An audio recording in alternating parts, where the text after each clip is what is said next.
Welcome to Mellow Tech.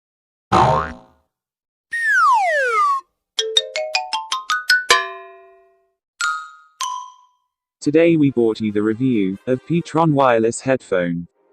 Too many thoughts on my mind, I can't sleep at night, so I just keep writing. I don't need no help, I don't need opinions, so don't waste my time then.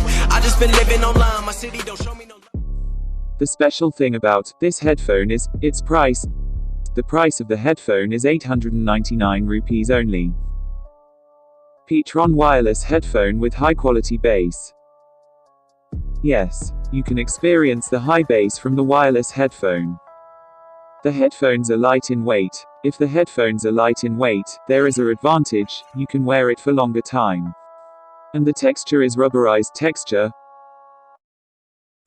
Coming to the headphone cushions, they are soft, and at the top with soft panel, you can adjust to the headphones according to your head.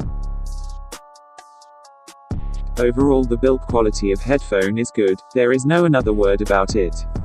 Coming to the functional button, the on and off button is kept the left side, you can connect and disconnect the call by tapping there.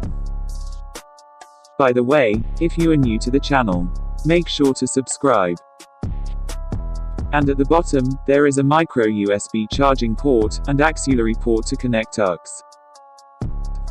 And there is noise cancellation mic to call. And the controller, you can forward, backward, pause, play, volume up and down also. The headphones comes with Bluetooth 5.0. Easy to connect with mobiles. Coming to the battery life, the headphone can back up, or play, up to 12 hours at this price. The headphones are good, better, fabulous. No headphones can come with good amount of sound at this price. If you want the headphones, at cheaper price, go for these. If this video was quite interesting, one like would be better. Okay, bye.